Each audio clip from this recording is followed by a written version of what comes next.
Assalamualaikum warahmatullahi wabarakatuh. Kami dari kelompok 8 ingin mempresentasikan learning growth pada pendekatan koefisien dan implikasi.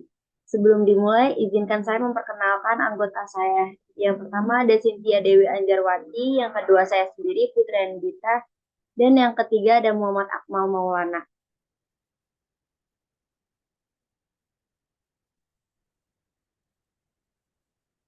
Learning curve. Learning curve adalah bagian dari langkah melacak kemajuan dan meningkatkan produktivitas selain kurva pembelajaran atau learning curve didasarkan pada pemikiran yang menyatakan bahwa organisasi dan orang-orang akan mengerjakan tugas mereka dengan lebih baik ketika tugas-tugas tersebut diulang-ulang. Kurva pembelajaran didasarkan pada penggandaan produksi. Artinya, ketika produksi dilipat gandakan, maka penurunan waktu setiap unit mempengaruhi tingkat kurva pembelajaran.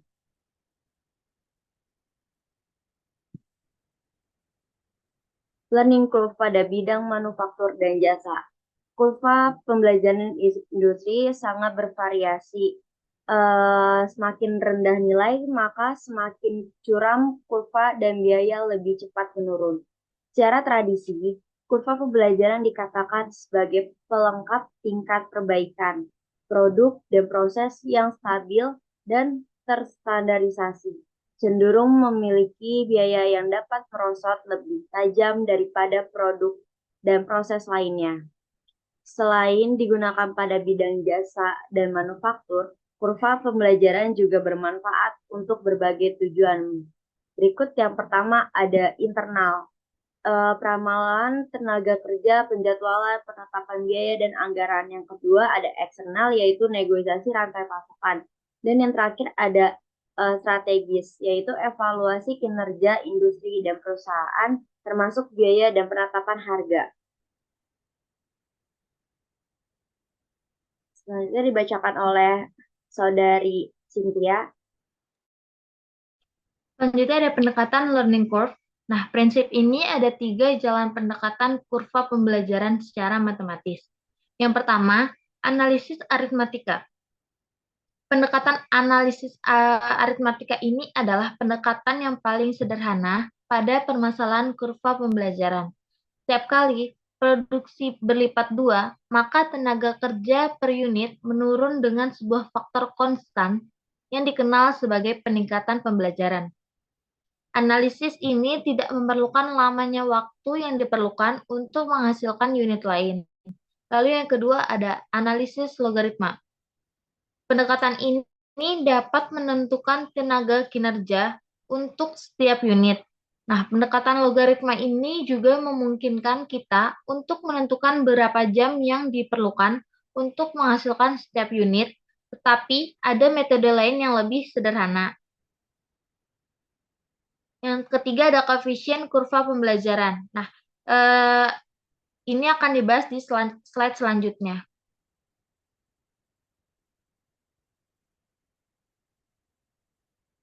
Penggunaan koefisien untuk learning curve. Nah, sebuah perusahaan pembuat kapal Korea memerlukan 125.000 jam waktu produksi guna menghasilkan beberapa kapal penarik yang ingin dibeli bagi perusahaan perkapalan, Great Lakes Inc. Kapal-kapal kedua dan ketiga telah diproduksi oleh perusahaan Korea dengan faktor pembelajaran sebesar 85%. Jika biayanya adalah 40 dolar per jamnya, berapakah harga yang selaku agen pembelian bayarkan bagi unit keempat? Cara jawabnya, bagi unit keempat dan angka kurva pembelajaran 85%, koefisien kurva pembelajaran C adalah 0,723. Dengan rumus TTC, T1 sama dengan 125.000 jam dikali 0,723 sama dengan 90.375 jam. Guna menentukan biayanya, kalikan 40 dolar dikali 90.375 jam dikali 40 per jam sama dengan 3.615.000 dolar.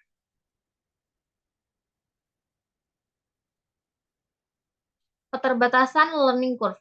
Yang pertama, Proses belajar dapat dipengaruhi oleh beberapa variabel, antara lain ada waktu, pengalaman sebelumnya, kualitas pelatihan, dan juga sebagainya. Akibatnya, mengukur hanya satu dari variabel ini memungkinkan memberimu data yang menyesatkan. Selain itu, beberapa kinerja atau kemajuan cukup sulit untuk diukur.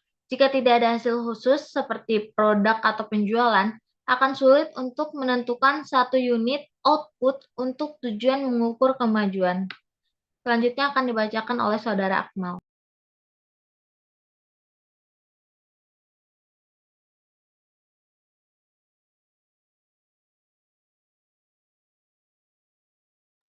Selanjutnya ada penerapan learning curve. Terdapat sebuah hubungan matematis yang memungkinkan untuk menyatakan waktu yang diperlukan untuk menghasilkan sebuah unit tertentu.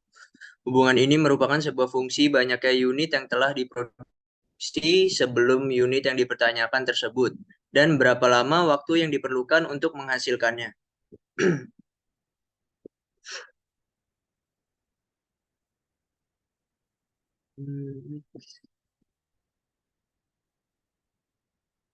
Lalu ada implikasi strategis kurva pembelajaran.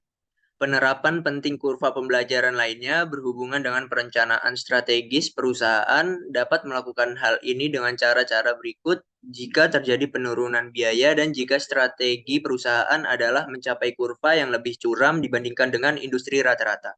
Yang pertama, menerapkan kebijakan harga yang agresif.